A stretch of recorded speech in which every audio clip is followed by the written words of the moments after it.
Hello friends and welcome back to my channel. My name is Caitlin from Florals.com and today I'm here to share my October monthly favorites.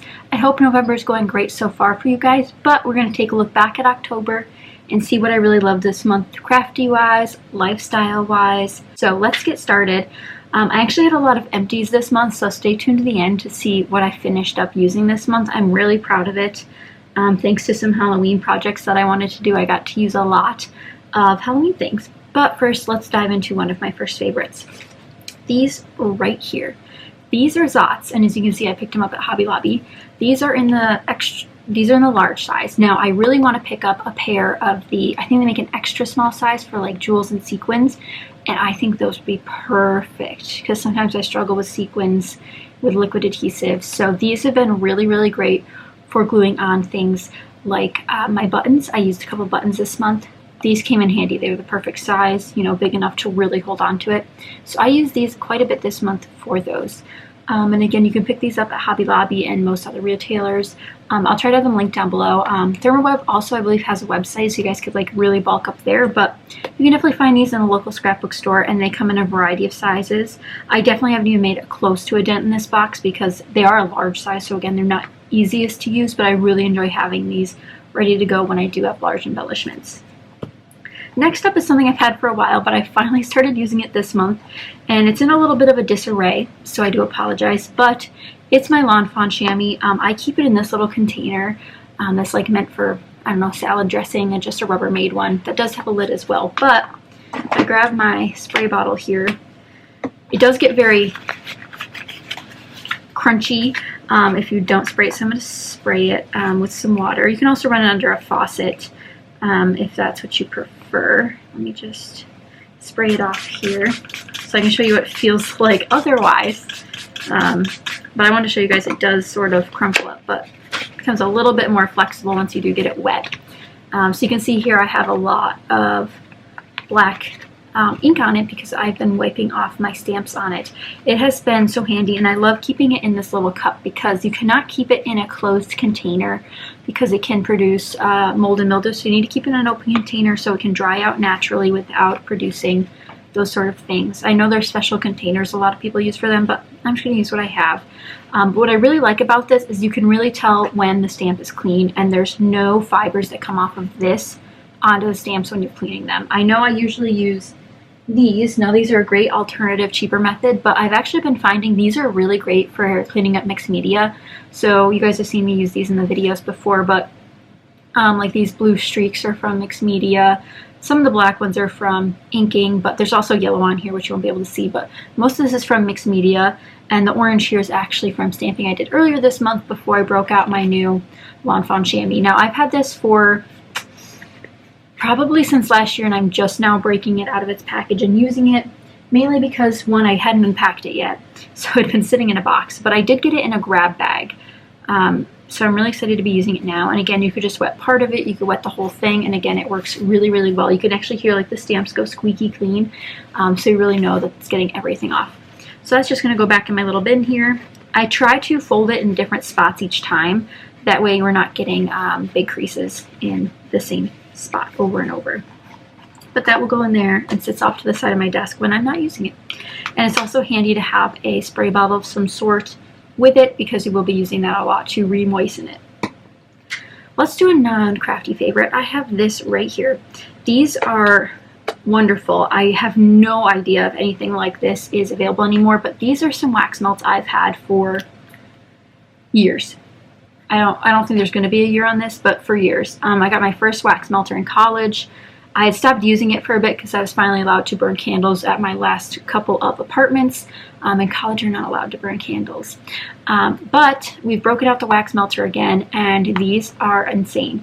So they're by the brand Elegant Expressions. You can also tell because they're dusty that I have had them forever. And they're called High Quality Fragrance Wax Melts in Cinnamon Buns. Now, what I really like about these, and I picked these up at Big Lots, so not sure if it's their brand, that they're shaped like little cinnamon buns. How cute is that? So cute. I also have some that came with the wax melter that are shaped like hearts, but I have no idea what scent they are. They smell good, I just don't know what it is. But these are so delicious. Like I want like a cinnamon bun right now. So good. Let me know if you guys use a wax melter or candles and what your favorite ones are. I've been trying to look for candles that are more eco-friendly and better for the environment. I know some candles release parabens and stuff like that, so on the lookout for some new ones. Let me know in the comments down below. But back to another crafty favorite, we have Heidi Swapp Color Shine. Now, I included 2 colors in my October kit. I think I ended up using both of them, the yellow and this minty color, but I've been adding more splatters to my layouts over the last 2 months, and I think it's now time to bring it back as a favorite. I don't do it on every layout, but I have been working it back in to my layouts. And again, this is the sweet mint color, and you can kind of see better on the bottom the glitteriness of it. Maybe, there you go, a little bit better. That there is a shine to it, and I have no idea how it works. Maybe it's a pearl finish or something, but I really like this color. I have a lot of favorite colors, but I'm still on the hunt for a color for a splattering effect. That's a light peachy pink, because I have the bubblegum pink, and I have like oranges, but I don't have anything in between. So if you have a recommendation for a color of any brand of sprays, I would love to know a peachy pink sort of color that you love, because I use that a lot in my layouts. I tend to find out through this month specifically that I use it a lot and don't really have a mixed media to match that. So I'd love your recommendations in the comments down below.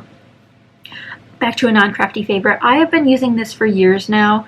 This is the Avon Nail Expert Strong Results Length and Strength Complex. So this is a clear coat. It's in a purple bottle that you put on your nails to make them stronger. I have very, very brittle nails. They peel a lot, which is really frustrating, especially, you guys can probably tell in videos sometimes, but I try to use this to help with that.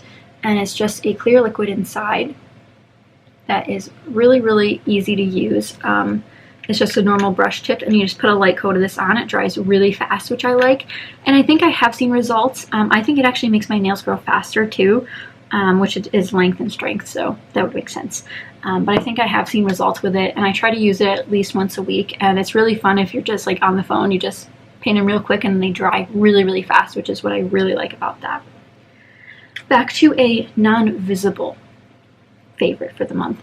I've been watching a ton of dumpster diving videos, which may sound weird or may sound odd, but I've been in a real kick lately to realize sort of my impact, our living impact on the environment. And with a hobby like this, paper specifically, it makes me sort of question what I'm doing, how I'm using things. You know, as you guys know, the 3 R's, reduce, reuse, recycle. The first one's reduce. And I think I'm really going to cut back on buying scrapbooking supplies, because obviously there's no way I'm going to be able to use all this in a lifetime, so I really don't think I need it all. So I think I'm going to do purging very soon. I'm on a kick to, you know, cleanse my life of things I don't need and donate them to people who can use them, because there's obviously a lot of different organizations that use paper or need art supplies for schools. There's, you know, lots of options. So I think I'm going to go through that process again very soon. Like, I have like, what, 20 paper pads I simply don't need. So be on the lookout for that. But I've been loving dumpster diving videos because, one, I want to try it someday, maybe soon. It kind of scares me because, you know, it's going to be icky, but if I could save stuff from the landfill that either are from craft stores do throw things away that they probably shouldn't and they can't sell, which I have seen in videos. I've seen those multi-packs of canvases you can find at the big box stores. One canvas will be damaged, so they throw out the whole bunch. And those are expensive, and art students need those. Obviously, I could possibly use them, you know, just trying to salvage things, you know, clean them up, donate them, just making an impact in a different way. And we're not terribly wasteful people, but everyone's pretty much a wasteful person in America in some light or another. So I'm really trying to make conscious decisions to combat that. So that's the videos that have been inspiring me lately, and they're really addicting to watch to see what people can find in dumpsters everywhere. It's insane. Definitely recommend it if you're not, you know, opposed to watching people in dumpsters, because it's a little bit weird at first, but there's some entertaining people out there, and you'll find it's entertaining too, I promise. Back to non-crafty favorites. This is something I've been obsessed with. I think it started in September, but gone into October. I've been loving grape Gatorade. I try to get the low sugar, the 0 sugar ones when they're on sale. Grape Gatorade is amazing. It's like Kool-Aid without the sugar. Well, with a little bit of sugar, but with less sugar. I was addicted to grape Kool-Aid when I was a kid. It was my favorite flavor. Grape suckers, grape candy. anything grape was my flavor, and now I've moved on to Gatorade, which at least it's a hydration factor, not candy, but love it so much. And it's been on sale a lot during the summer, now into the fall, because they're sports, you know, kids are in sports now. So it's been on sale a lot, so I've been buying it a lot, but I've really been loving it. I mean, it says 50 calories per bottle, so that's still a lot, but they do make zero sugar ones, which are a little bit better. This is just the only one that I had at the moment, and I plan on drinking that immediately after this video. But I do have a couple more things to share with you guys. So another crafty favorite, which you can probably already guess, is Cartabella paper.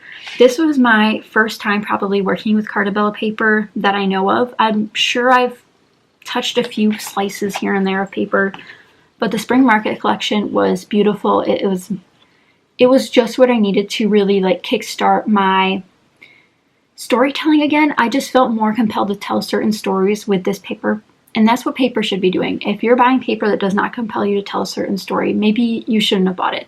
But here's just one of the slices that I have left. One of the pieces I have left is this one. And again, these are the spring market collection. I got this for Christmas last year, and I've practically killed it. I don't know the official results because I'm filming this before October is actually over, but this sheet of paper might be gone now. So this might be the last time you ever see it. But this is the 3x4 journaling cards paper from that collection. I really want to use this side, and there were several pieces in the collection that I felt were beautiful and that I wanted to make sure they were an important story. And after I realized that I felt that way, I was like, they're all important stories. You shouldn't be waiting to use a collection that you love because you're waiting for the perfect story. We have a lot of choices, obviously, usually with paper and products we have to tell a certain story to, you know, convey that story in a different way, but don't wait for the perfect story for a piece of paper unless you know when's coming. Obviously, some papers are themed, so if you had a graduation paper, you should probably wait to use that on a graduation layout, but, you know, do you. But I really, really love this one. There are a lot of wood grains in this collection. I used, I think, 3 as my basis for layouts, maybe 4, but this one's definitely going to be up next if it hasn't already. It's absolutely beautiful, and the cut aparts are equally as beautiful. And that's one thing I guess people don't like about the collections, is that there's only one of each side. So you really got to make a decision. While I do love the pocket page cards, I don't think I have any pocket pages to do, but if I did, maybe I'll use the pocket page side and not this beautiful, beautiful wood grain. But I really, really love this collection in particular, and the paper is textured. It's hard to tell. Okay, you'll be able to tell a little bit more on this side, but it is textured in a way that's not impeding on the designs, which I know some textured papers, like cardstocks, have that waffle texture, which I don't particularly love, but this is a bit different. It's almost like the paper was handmade, so it has this like pressed finish to it. But that's the beautiful paper that I loved this month. And that's all that's on my favorites list. And again, I'll try to have everything linked down below, but we can go into the empties now. I was lucky enough to do a wonderful Halloween swap with my friend Jana on Instagram, and if you guys have not seen that video, I'll have it linked down below, as well as my playlist for the month of October linked down below in case you guys missed out on any videos there. But I did some damage to my Halloween collection thanks to her and the swap we did. First off, I did use this sticker. This was on a random layout. Actually, I think this must have been last month that I used this, but I just found it in like my empty section that I keep everything. But it was a round tab that was orange with a stripe across it. I used that on a layout that was in the layout share at least for September, but I wanted to share that before we got out of the way. But I used a lot of pieces from my stash to send to her to, you know, use on her projects. This is something I used up. These were, I don't know how many, 10 glitter stickers. I've had them for years. These were actually from Walmart. I bought them on clearance, but they were black glitter stickers like a raven, an owl, a pumpkin, a tombstone, a rat, those kind of things. Used all those up. So this will be recycled and that'll be good. These were wonderful 3D embellishments. I used half of them and then I sent the other half to her. So these were glitter skulls and they had like hats on. It was pretty intense, but they were really, really cool. So those will be recycled. And then this, I wish I remembered what it was. There's cat hair attached to it, so there's that. I'm thinking these were stickers, 10-piece sticker set. I used it. I don't remember why or for what. I can't even see, like, sometimes they have the outlines of the stickers on these backing sheets, but there's nothing there. 10 stickers. Well, I used them, so there's that. I also used, this was another set of Halloween stickers that I used. There are only a couple left, but I have the acetate from that. Now, pieces like this, sometimes I'll try to clean the acetate and try to use it for shaker cards. So this one's quite a bit dusty and has some fingerprints on it. So for all of these that have acetate in them, I do try to keep these backing pieces. One, because you could put stickers on it and, you know, use them like wax paper would. And two, you could also use them for either sending washi tape samples, so you can wrap washi tape around them and then send them to a friend so they can easily peel off all of it, or you can use them for shaker windows. But I don't think you'll be able to see it, but it is quite dirty. That's just the reflection of everything you can see. Oh well, they're quite dirty, but I'm going to try to clean those up and then keep them for shaker windows, which is really fun. Another classic empty that I usually have is a foam adhesive square section. Now I rip these as I go to save room, but I did finish off. This one was probably the American Crafts Sticky Thumb brand, but I really like them. They're really tall, which I really like for cards, so use those up. And then lastly, this is like a random use it up, but I finished my Vermont album and I used these up. So these are the Pink Paisley Paige Evans Pick Me Up puffy stickers. I never owned anything of this collection except these puffy stickers, so I was really happy to use them up. To be honest, I don't even know where I got these from. There's no Tuesday morning sticker, so they were probably in a haul once and I forgot. But I used all 38 pieces up. A majority of them were in that Vermont album, which will be a flip through of that album, a 6x8 album, on my Patreon if you guys are interested. But I really, really enjoyed it. Now I can't keep this sticker sheet for a shaker window because it has the outlines of all the images on it, but I can use this to send washi tape samples in Happy Mail, or to, maybe I could use it for a shaker. It really depends on the shape of it and if you're putting everything over the shaker window. So don't forget to reduce, reuse, and recycle. Reusing is really great for packaging. Highly recommend it. I keep a majority of the plastic bags that products come in or that packages come in to use them for my own Happy Mail or for storage. Just be aware of what we're contributing to, you know, waste products of this industry. But I know people are combating that with new and unique ideas for using things differently. Everyone's keeping their branding strips to use on layouts, which I highly appreciate. You guys are doing great. But that is it for my favorites. Let me know what you guys had for favorites this month. I do want to say that I would have included my favorites, but I didn't really enjoy it as much as I thought I would. But we got to go to Halloween Horror Nights in October, which, if you guys don't know, that's Universal Studios Halloween party that they have select nights throughout the spooky season, September through, I think it goes into a little bit in November. But we got to go to that in Universal Studios Orlando because it comes with our annual pass, and it was terrifying. We did 4 out of the 10 houses. I didn't film it because you cannot film inside the houses, so I didn't bring my vlog camera with me, but we did 4 of the haunted houses, which included Ghostbusters, Depths of Fear.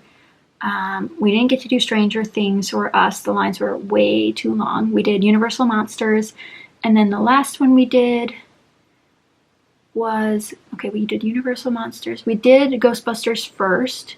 We did Depths of Fear last. That one was my favorite because it was very, very themed.